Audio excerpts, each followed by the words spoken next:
Welcome, Antoni, to Agile Indie's February 2024 monthly meetup. Thank you so much for having me, Autumn. And look at all the beautiful people here tonight. I am so excited to share this with you. Okay, let me go ahead and share my screen. Okay, everyone see my screen okay? Right. So I am going to start off by asking everyone, what is your bow tie? And I know it is a weird question to ask, but what is your bow tie? Now, you probably won't know the answer to this question because you probably don't know what it really means. But I promise you that by the end of this talk, you'll see bow ties in a whole different light and possibly have an answer to this question. So some context as to why bow ties are so prevalent and what it has to do with happiness can be explained by my journey to becoming a Scrum Master and a team coach, as is a very unique one. So my journey started off as a fashion designer from my hometown of Toronto. And I was in fashion for over a decade, and I loved making clothes for people. The thing that really got me going when it came to fashion design is the garments that I made. When people put them on, they became this whole different person. They were all of a sudden courageous, and they had a lot of strength, and they transformed before my eyes. And I love that about fashion. It was amazing. The confidence that came from people was something to be proud of. Now, being in the fashion industry for a decade, unfortunately, came to an end when the fashion industry imploded in 2004 here in Canada. And I was left for broke to feed my family. Luckily for me, I knew a lot of people in the tech biz. So one day, a friend of mine approached me. This is probably after almost a year of being broke. And he approached me. He said, Antoni, I'm making a ton of money in the tech industry. And I'm so busy. Do you happen to know of any database administrators? Because I'm in need of a database guy.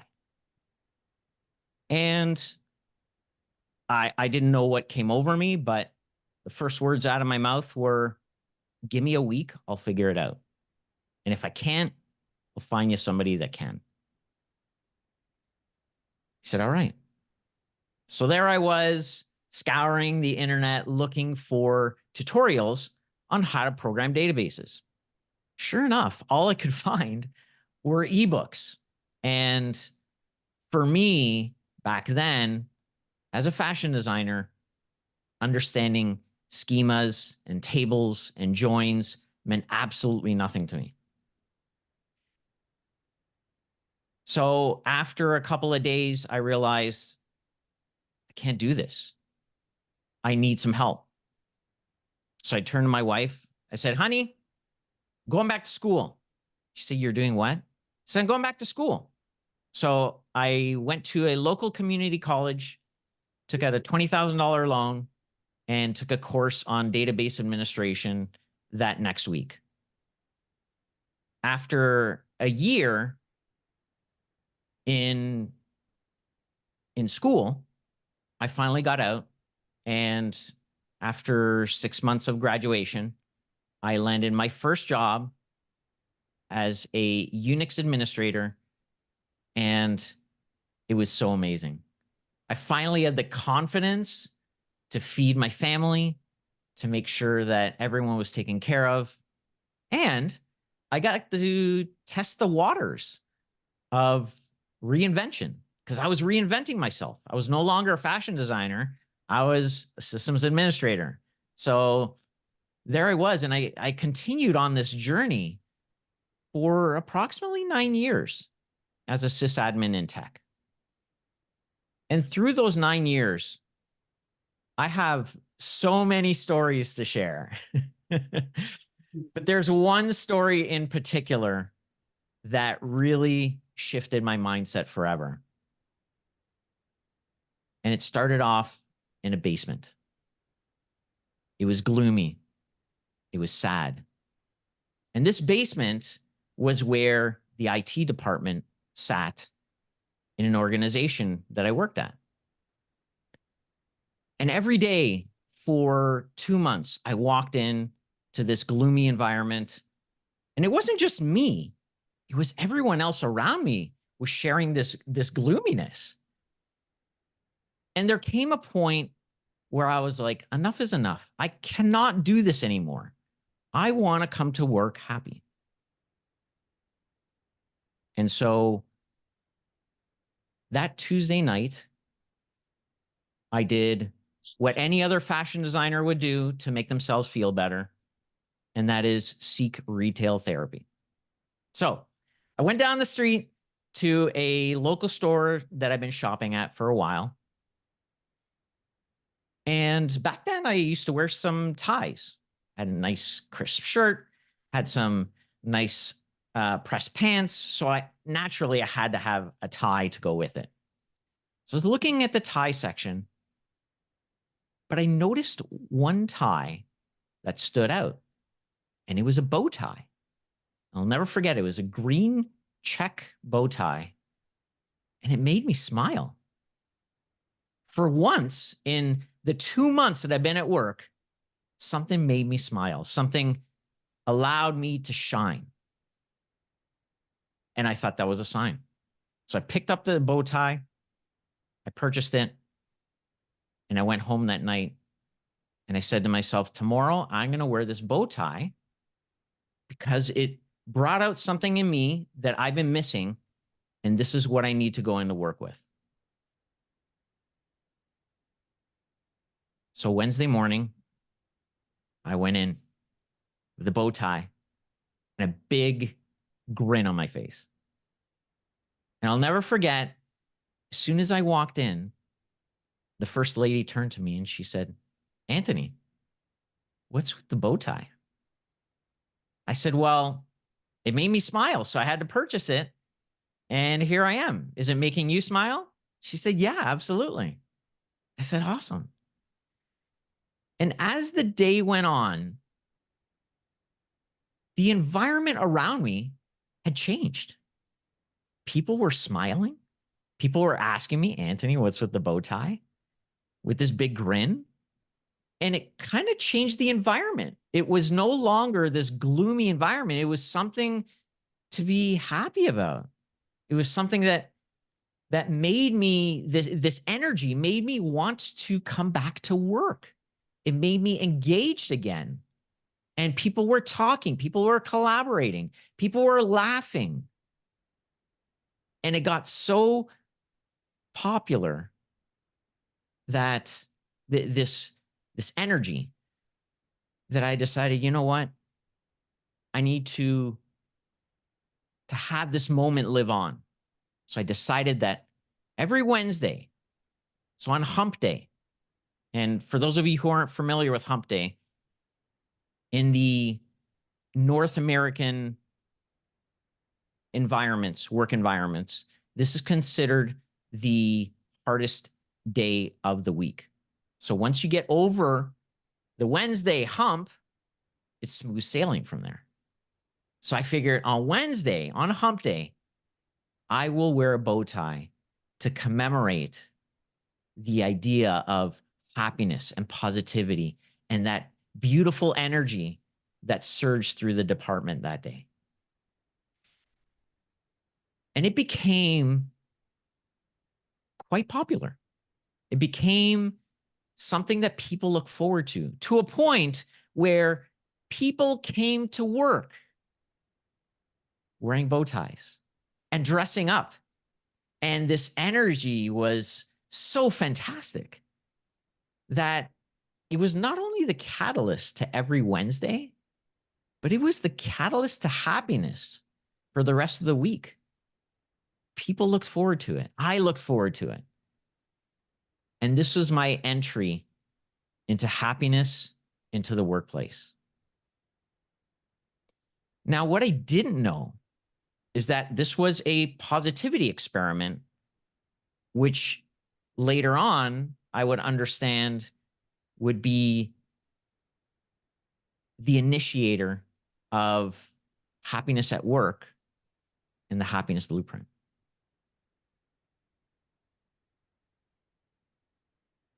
So after my moving on after systems administrator, after my third layoff, I found my happiness in cloud computing.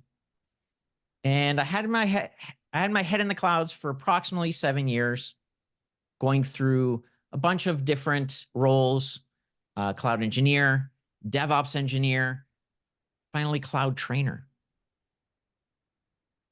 And after my fourth layoff, yes, I know, guy can't get a break. After my fourth layoff, I decided to try my own thing and do my own training in cloud computing. So I started up my own training company doing certification prep courses for Google Cloud. And it was amazing. I was having a great time. You know, you hear about all those entrepreneurship stories where working for yourself, you don't have to listen to the boss. It was amazing. But after doing it for a couple of years, I became very lonely. So I decided, I think it's time to get back into it. So that's what I did. But I wanted to get back into it not as a person that's working in code, because doing code didn't bring me joy. I said, you know what? I'm going to take a different approach. I'm going to use skills that I have, the knowledge that I have, but I want to work with people. What kind of jobs out there for, working with people? And so as I started to look, I discovered the Scrum Master role. And I was excited. I could not believe that there was a role like this. I was like, oh my God, this is fate. This role was made for me. I need to do this. So I did what any new Scrum Master would do. And I went out. I took the 2-day CSM, put that on my resume, and off I went, looking for a job as a Scrum Master. So I looked for a ton of jobs online. And then I decided, you know what? Why not leverage my network on LinkedIn? Because I had a pretty big LinkedIn network at the time. And so I put out a post. And I had a lot of views, a lot of impressions, a lot of people reaching out to me. But there was one person in particular that reached out to me. And he was a leader of mine from my very first tech job. And he said, Antoni, give me your resume. I'm going to hand it around to the right people and let's see if we can land you a job. I was like, wow, okay. Make a long story short, after 10 interviews with 3 separate teams, in 3 weeks, I landed my first job as a Scrum Master. And boy, was I excited. I was so raring to go and got in there and I was so happy. And I was doing exactly what everyone's been telling me, how Scrum Masters work. What do they do? Their accountabilities. It was just amazing to me. And I felt so blessed that I had to thank that leader for reaching out to me. And eventually, it came to a point where he was my friend. So I reached out to him a couple months later and I said to him, hey, I want to take you out to dinner just as a thank you. And he's like, sure, let's go. And so naturally, with my European background, I took him out to a fancy Italian restaurant where we had some beautiful pasta. We had some amazing wine. And I not only wanted to take him out to thank him, but I also wanted to ask him a question. And that was, what is it that I did that was so memorable 18 years ago that you had reached out to me and offered me a job? And he said, Antoni, I've been watching you for the past 3 years on LinkedIn, and you always show up so positive. You're always so happy. You're always celebrating other success. And I wanted that for my team. I was like, really? And that got me thinking, was happiness the catalyst to my success all these years? Was positivity the reason why other people were hiring me? And if it was, what am I doing specifically to spark emotion in other teams? And this started my journey to find out how I can be more purposeful about bringing happiness to the workplace.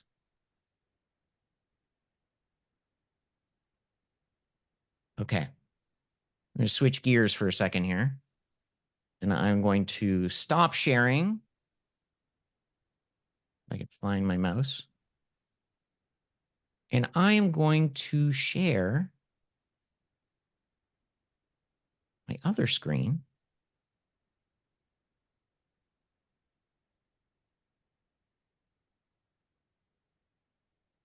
And I wanted to ask the audience, or excuse me, invite the audience, every one of you,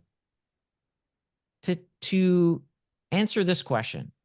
What's one thing that you're currently grateful for? And so you can scan that QR code with your phone. It will bring you right to the question. And I invite you to participate, because this is a fun positivity experiment.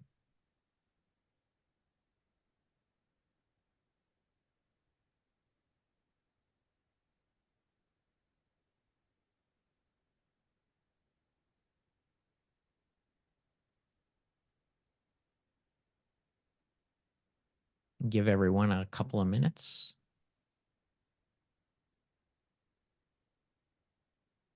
And it can be anything personal or professional.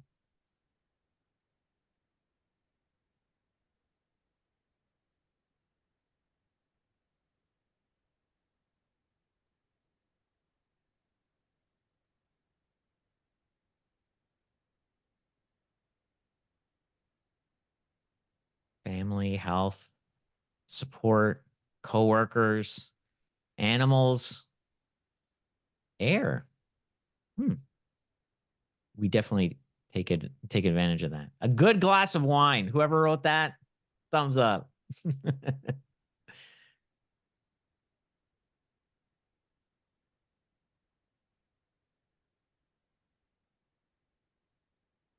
All right. Got a lot of good stuff here.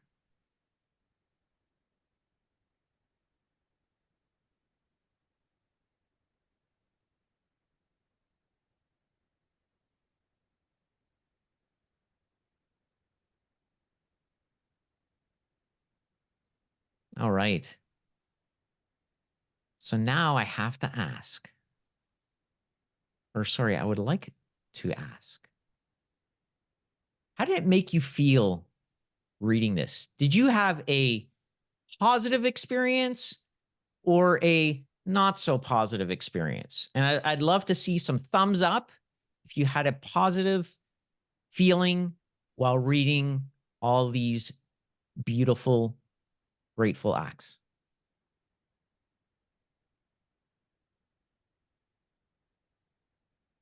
Oh, yes. I love it. I see a good 80%. Amazing.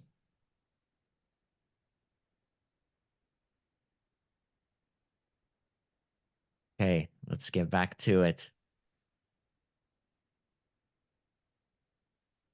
So now this positivity experiment It was, sorry, it was something that I came across when I was researching with some positive psychology. So as I started to look into happiness and what makes people happy, I came across gratitude research. And this research showed that if you are grateful for three things every single day in a matter of 21 days, which is the same amount of days that it takes to form a habit, it will actually cause neuroplasticity. So it will change the way your brain thinks and you will become a happier person. I was like, are you kidding me? This is amazing. I had to share this with somebody. So naturally, after daily scrum, one day, I decided to share it with my team. And on top of sharing this research with the team, I decided that I was going to share a moment of gratitude with them. So I said, team, I love working with you. I love coming into work every day and seeing how hard this team works and celebrating your successes. I'm honored to be the scrum master that you need. And I'm honored to work with you. And so the next day, I decided after daily scrum, I was going to do the same thing.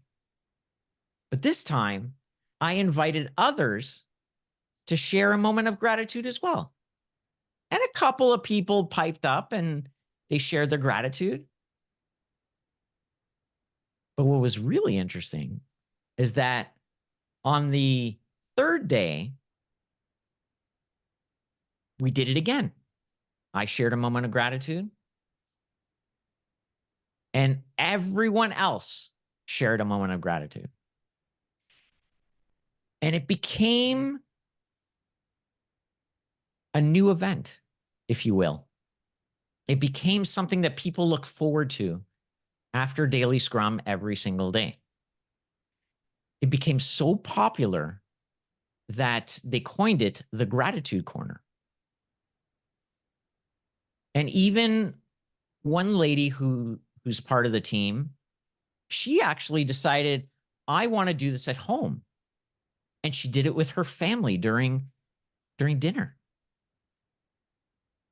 And she told us this, and it sparked so much joy in me. And what's really interesting is that almost 2 years later, Gratitude Corner still exists with that team. I literally just talked to the Scrum Master yesterday, and he told me, he says, yeah, it's still going. And I was so happy to hear that, because it got people engaged again. It got people involved. They wanted to be a part of something. It gave them purpose. Now, I wanted to get the audience involved again. And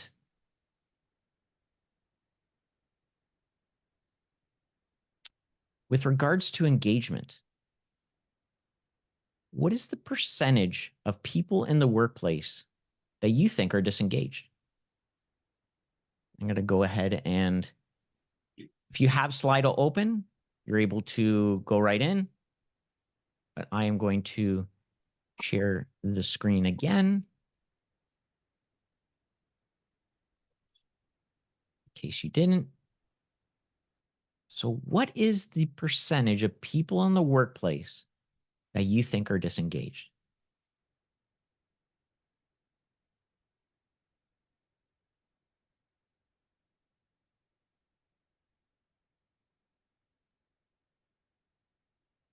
I know a few of you are like, okay, Antoni, just tell us the answer, please. Some of you may have looked at the survey that went out there that showed this, but yeah, I will share the answer right now.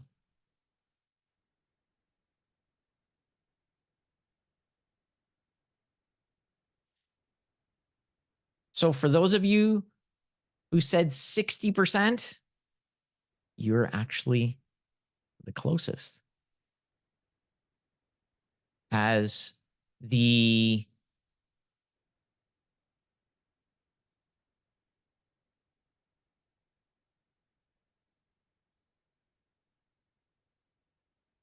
answer is 59%. 59% of people globally.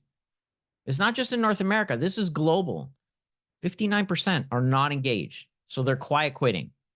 And this is from a survey done by Gallup in 2023. So just recently. But what's really going to blow your mind is that 18% on top of that are actively disengaged. They're loud quitting. So not only are they just showing up to get a paycheck, but on top of that, they're complaining about it. So this goes for a grand total of 77% of people across the globe are disengaged. So for those of you who picked 75%, kudos.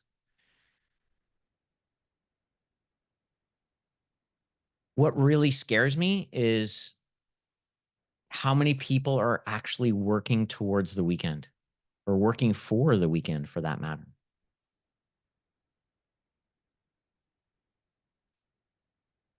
Now, on the topic of engagement, we all know retrospectives are a key way to spark engagement. But what if I told you that I decided to do an experiment one day? And people told me, Antoni, we don't want the retrospective. I was like, couldn't hurt, could it? I canceled the retrospective. And I know a lot of you coaches out there are like, Antoni, what did you do? Such a bad thing to do. But I was like, you know what? If it's not making people happy, it's not making them engaged, let's see what happens if we take it out. Of course, it made me a little bit sad because of all those, fancy retro templates that Chris Stone has that I wanted to run. But I was like, okay, let's try it. The only thing that I ask of the team is that we give it a couple months. And if it doesn't work, we bring it back. And if there's something to discuss, we have an immediate ad hoc session booked that same day or the next day. And everyone was like, cool, let's do it. I don't want to see it anymore. It's a waste of my time. Like, okay. But what was really interesting is that as time went on, I started to notice that people were actually siloing. They were siloing in pairs, and only those pairs were talking to each other. So it actually caused a ripple effect of removing engagement as opposed to getting engagement. And this is really interesting for me because I thought that, making people happy will give them what they need.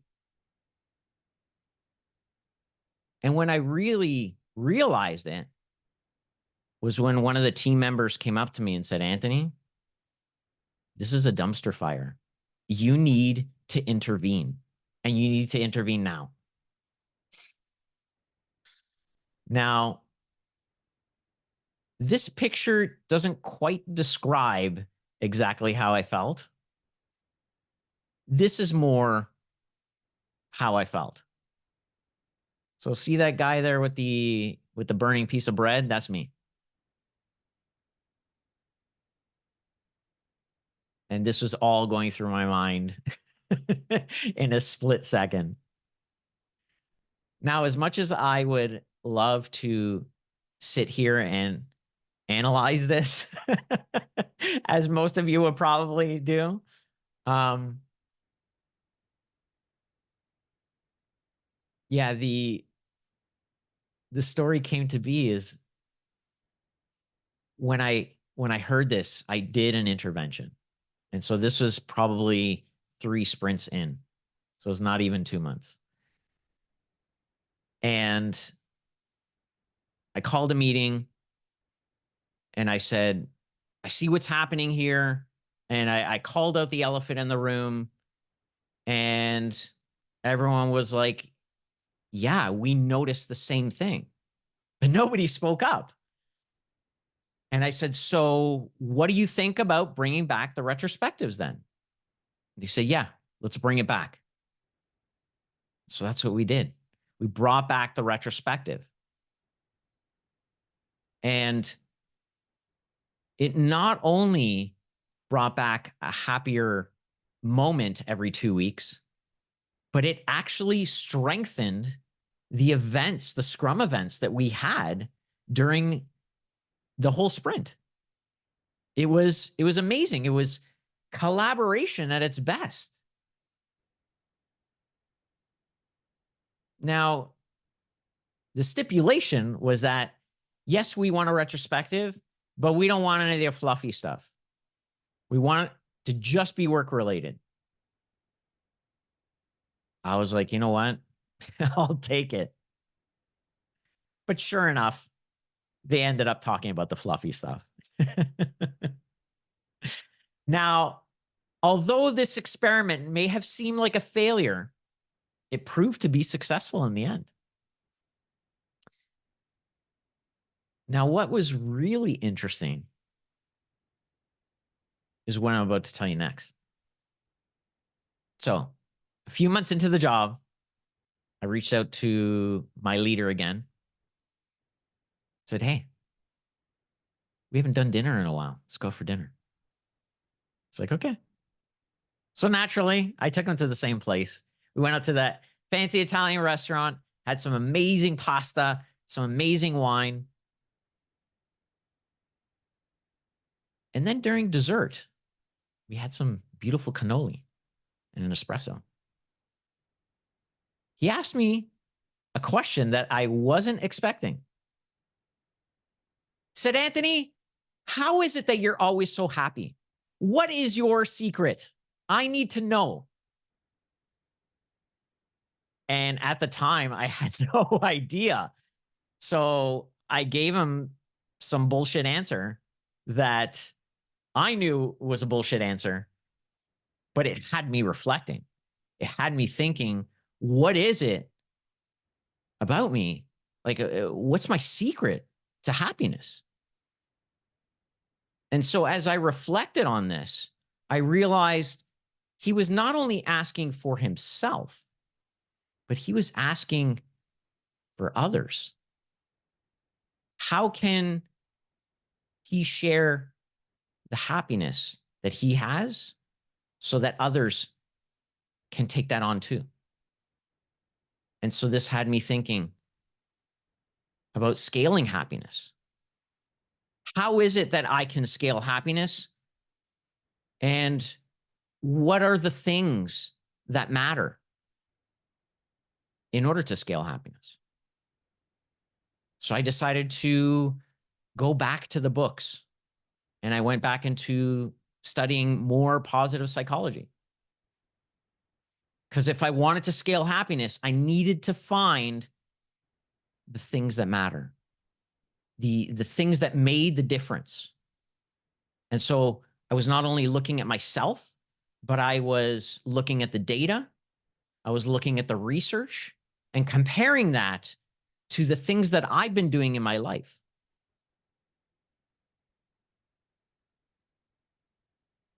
And I came up with some very, very interesting data.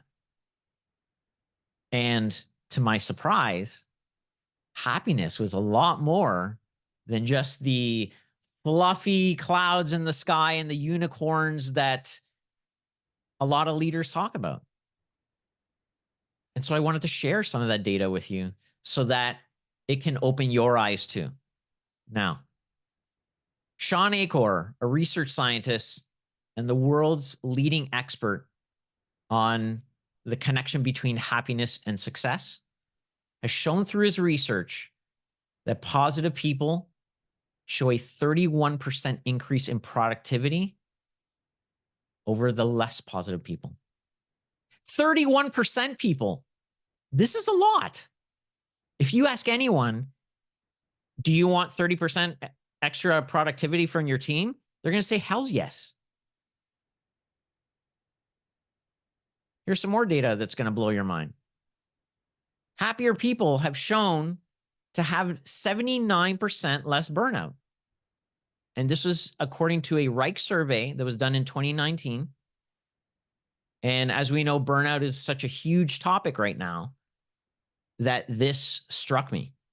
79%. That's a lot. Okay, last piece of data I got for you. Happier people have been shown to take 10 times less sick leave. Why? It's because they want to be at work. They're happy. They love it there. Nobody wants to get sick. And besides, happier people tend to not get sick as much. Why? It's because they're eating right. They're feeling right. They exercise. They drink lots of water. They're doing all the things. Why? It's because they want to show up happy. They want to go to their happy place, which is at work. And then when they go to work and they're happy, they come home and they're happy. Happy all around. It's cyclical. And so this data is mind-blowing to me.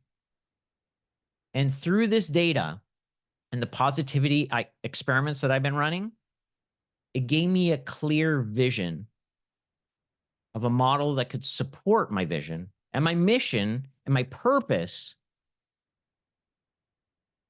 to spreading happiness in the workplace. And that model is called the Happiness Blueprint. Now, I came up with this fresh new idea that's not a set of frameworks or principles, but it's a model that's fit to run positivity experiments that hit key elements that I have found to bring happiness to teams. And I'm going to go through it with you right now. So the impact model, it's displayed as an acronym, and it provides those key elements that I was just talking about. The first one is inspiration. Now, with inspiration, we're thinking about goals. We're establishing a clear, inspiring vision for the team to align with. We're breaking down the vision into SMART goals, and we're regularly reviewing them and celebrating them. We're celebrating the progress towards these goals as well. Because goals are great, but celebrating those goals are even better. And as we all know, when we have goals and we start to work through them, we become inspired. I mean, how many of you have gone to LinkedIn and you've seen somebody's certification that they just posted? Oh my God, I'm inspired. Many people get inspired by that because somebody has a goal and they work towards it. And when they reach that goal, it inspires others to go out and create their own goals so that they can work towards them too.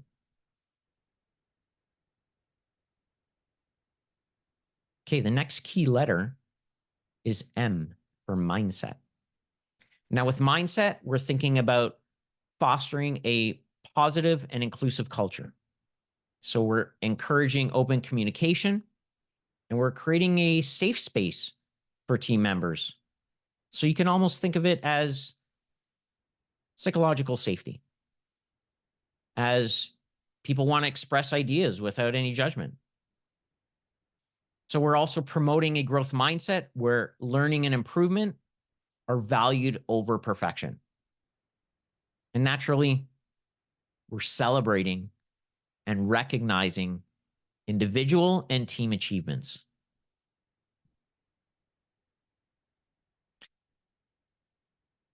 The next letter is P for power. And this is not to say that you should have power over people, but this is to symbolize empowerment. So we want to empower people. We want to empower the team members and not highlight power over others. So we're providing team members with the resources they need to succeed. We're encouraging team members to take ownership of their work. So naturally, we're giving them autonomy. And we're offering them opportunities for skills development and career growth. Next key letter in impact is A for alliance. And so alliance, we want to think about encouraging collaboration. We want to think about those relationships that we're building in teams and across teams. So we're scheduling regular team building activities and workshops, not like one-offs, once every 2 months kind of deal. No, these are regular occurring ones. Things, workshops like every 2 weeks, every month, because we want to improve those relationships. And with better relationships comes trust. We also want to reflect on team performance and identify areas for improvement. Because relationships matter. And especially when we're showing up day to day and having conversations and collaborating with others, we want to tighten those relationships. Next key letter in the model is C for care. And with care, we're thinking about maintaining psychological safety. We're addressing conflicts and challenges within the team, and we're facilitating healthy resolution through communication and respect. We're also encouraging empathy and understanding amongst team members, compassion. And we're doing this by promoting active listening and open-mindedness. And we're also providing support and resources for team members so that they can manage their stress better and maintain a quote-unquote work-life balance. Something where an environment won't give them that burnout that we talk about. And lastly, T is for transformation. And with transformation, we're measuring and iterating because let's face it, we all love metrics. So we're using metrics to track team progress, and we're identifying areas for improvement. We're regularly soliciting feedback from the members so that way we can see, are these positivity experiments working or are they not working? And if they're not, let's refine them and let's look at where we can do better. If they're not working, just throw them away and start new. So with the impact model, you can create and use positivity experiments that feed into each key letter and help teams become happier in those specific areas. And obviously, this comes with a great outcome of being more productive as well. And as we all know, every team is different in nature. And so because of it, the experiments will be different as well, making each blueprint unique to every team, hence the name. Now, I'm going to inspire you all with some positivity experiments that you can run with your teams today. Well, maybe not today, tomorrow, that in my experience have been proven to be successful. Everyone got your pen out? Notepad.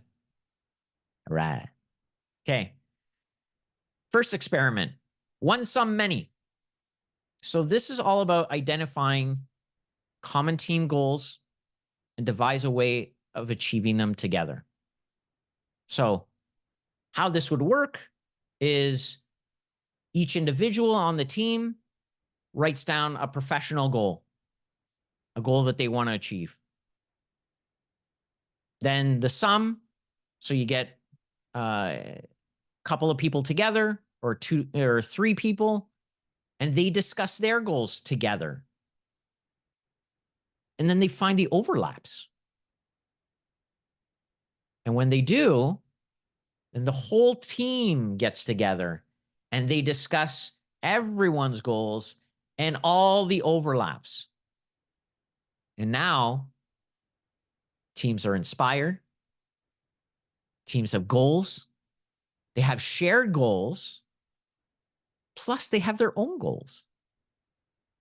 So as you could probably tell, this feeds that key element of inspiration. Okay, next one. Failure resume. And it is exactly what you think it is. It's designing a resume that focuses solely on setbacks with minor and major ones. So again, each team member writes down their resume. They want to highlight all of their failures, all of their setbacks that they've had in past. It's a hard one to do, I won't lie. But the outcome is that it gets rid of the stigma of failure. It changes the mindset of people seeing failure as learnings. And it brings them to a more positive output. And so, as you can probably tell, this touches on mindset within the impact model.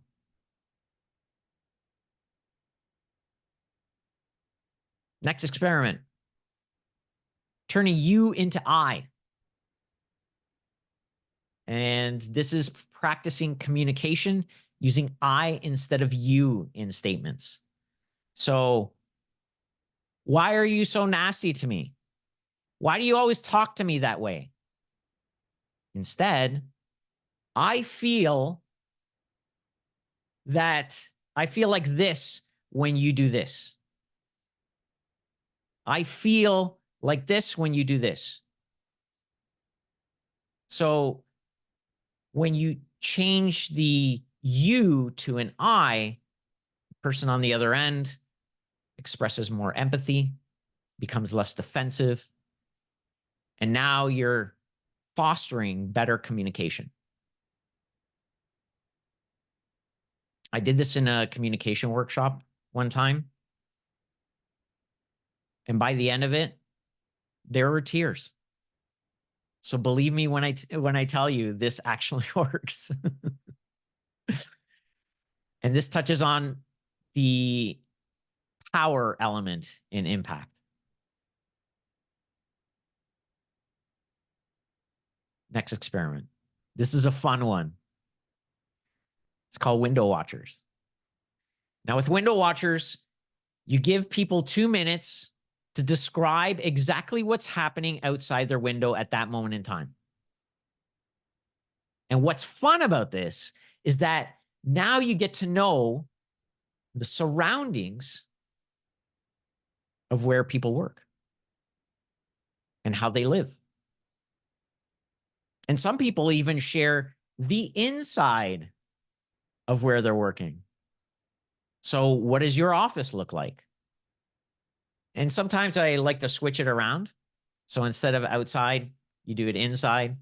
And yeah, so people get to understand how people live, what their neighborhood is like, what their neighbors are like. It starts to bring up questions on who people are, where they live. And this develops a closer relationship with people. So as you can tell, This touches on alliance. Because now we're no longer talking about the work. We're talking about people. And that's what matters. I'm looking at my pizza oven right now. See, now you know a little bit about me. Okay, last experiment. Journey lines. Now, I first heard about journey lines from a book called Coaching Agile Teams with Lisa Atkins.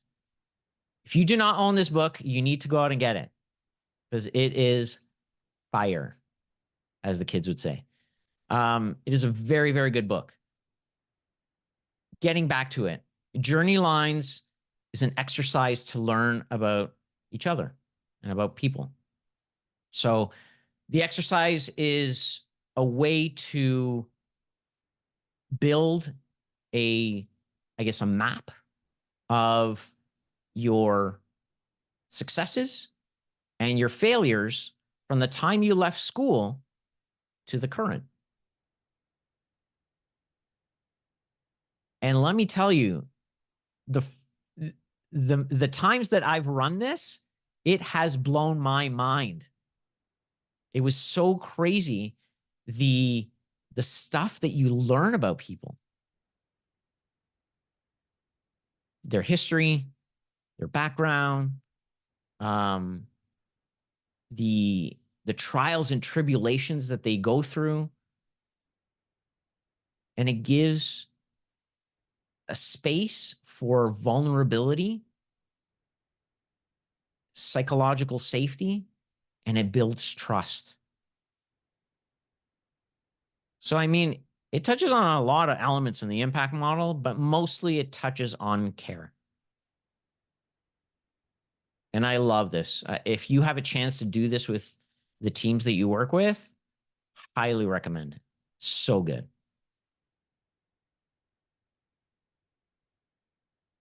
Now, the key to the happiness blueprint, sure, is it's focused on teams. But we always have to remember that change starts with ourselves. We have to remember that we cannot change others. We can only change ourselves, and we can model it for others. So I want to ask you or invite you to find out what makes you happy. What are the things that you do that resonates with others and has them smiling too? As I did with bow tie, simple accessory. As this will lead to a happier and more fulfilling workplace where people won't dread Mondays, they will revel in.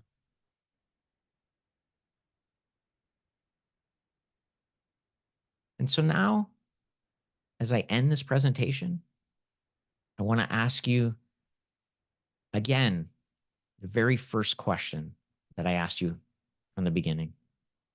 What is your bow tie? Thank you.